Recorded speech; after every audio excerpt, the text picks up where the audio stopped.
पुरी धाम की पावन भूमि पर नीलाचल के समीप एक छोटा सा बाग था। उस बाग में बड़े बड़े हरे कटहल के पेड़ लदे रहते थे। बाग का मालिक रोज भगवान जगन्नाथ जी के दर्शन के लिए मंदिर जाता था और मन ही मन प्रार्थना करता, प्रभु बस मेरी फसल की रक्षा करना। लेकिन उसे क्या पता था कि स्वयं प्रभु बाल रूप में उसकी फसल देखने आने वाले हैं।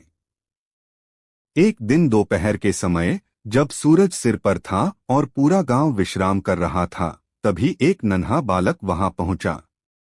उसका रंग सावला, आंखों में शरारत, होठों पर मधुर मुस्कान और हाथ में छोटी सी लकड़ी की छड़ी।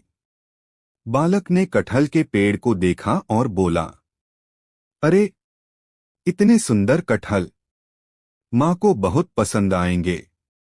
वह फुर्ती से पेड़ पर चढ़ गया और एक पका हुआ कटहल तोड़ लिया।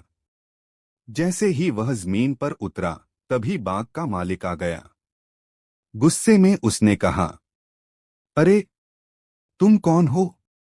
मेरे कटहल चुरा रहे हो? बालक बिल्कुल नहीं डरा। उसने मासूमियत से कहा, मैंने चोरी नहीं की काका, मैंने तो बस भगवान के लिए लिया है। मालिक हंस पड़ा, भगवान के लिए? तो फिर चलो मंदिर में भगवान को दे आते हैं।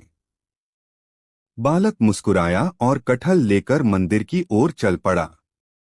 जब वे मंदिर पहुंचे तो पुजारी आश्चर्य में पड़ गया, क्योंकि जो कटहल बालक लेकर आया था वही पहले से भगवान जगन्नाथ के भोग में रखा हुआ था।